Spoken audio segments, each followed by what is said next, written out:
Assalamualaikum warahmatullahi wabarakatuh. Saya Tia Agustiani Hamidah dari kelas 3C Fakultas Tarbiyah Prodi PAI. Di sini saya akan menjelaskan tentang evaluasi dan hubungannya dengan prestasi belajar. Ada 4 pokok pembahasan. Yang pertama, pengertian evaluasi dan hubungannya dengan pengukuran. Yang kedua, tujuan dan fungsi evaluasi dalam pembelajaran. Yang ketiga, jenis dan teknis evaluasi strategi, evaluasi berbagai ranah psikologi, dan yang terakhir, penerapan evaluasi dalam prestasi pembelajaran.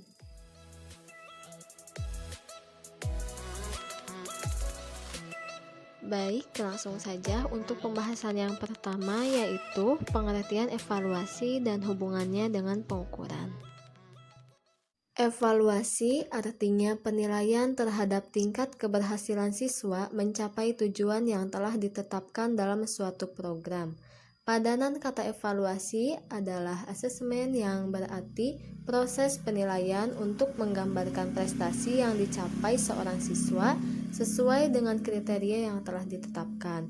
Evaluasi pada dasarnya adalah memberikan pertimbangan atau harga nilai berdasarkan kriteria tertentu untuk mendapatkan evaluasi yang meyakinkan dan objektif, dimulai dari informasi-informasi kuantitatif dan kualitatif. Instrumennya atau alatnya harus cukup sahih, kukuh, praktis, dan jujur. Selanjutnya, perbedaan pengukuran dan evaluasi. Pengertian pengukuran mencakup segala cara untuk memperoleh informasi yang dapat dikuantifikasikan, baik dengan tes maupun dengan cara-cara lain. Sedangkan pengertian evaluasi menekankan penggunaan informasi yang diperoleh dengan pengukuran maupun dengan cara lain untuk menentukan pendapat dan membuat keputusan-keputusan pendidikan. Baik, untuk pembahasan yang kedua, yaitu mengenai tujuan dan fungsi evaluasi dalam pembelajaran. Tujuan evaluasi dapat dilihat dari dua segi, yaitu dari tujuan umum dan yang kedua tujuan khusus. 1.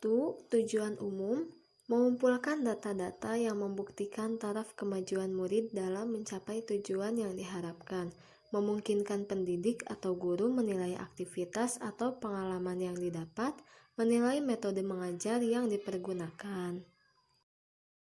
Yang kedua, tujuan khusus, merangsang kegiatan siswa, menemukan sebab-sebab kemajuan atau kegagalan, memberikan bimbingan yang sesuai dengan kebutuhan, perkembangan dan bakat siswa yang bersangkutan, memperoleh bahan laporan tentang perkembangan siswa yang diperlakukan orang tua dan lembaga pendidikan, memperbaiki mutu pelajaran atau cara belajar dan metode mengajar. Baik, untuk pembahasan berikutnya, saya akan menjelaskan tentang fungsi evaluasi.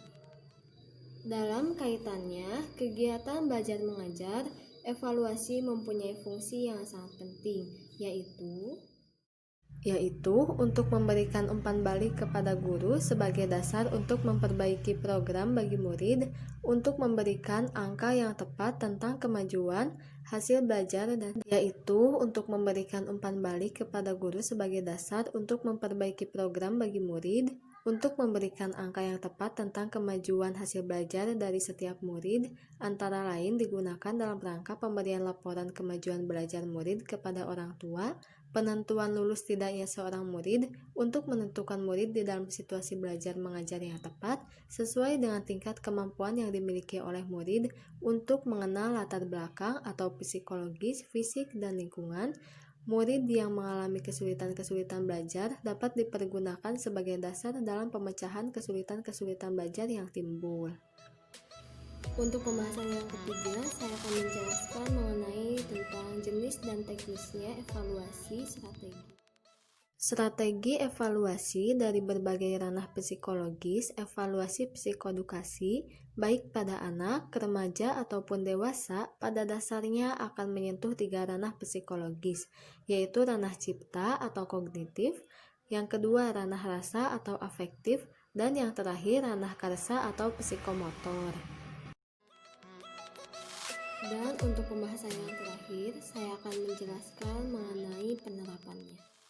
Pada prinsipnya, pengungkapan hasil belajar ideal meliputi segenap ranah psikologis yang merubah sebagai akibat pengalaman dan proses belajar siswa. Namun demikian, pengungkapan perubahan tingkah laku seluruh ranah itu, khususnya ranah murid, sangat sulit. Hal ini disebabkan perubahan hasil belajar itu bersifat tidak dapat diraba. Oleh karena itu, yang dapat dilakukan guru dalam hal ini adalah hanya mengambil cuplikan perubahan tingkah laku yang dianggap penting dan diharapkan dapat mencerminkan perubahan yang terjadi sebagai hasil belajar siswa, baik yang berdimensi cipta dan rasa maupun yang berdimensi karsa.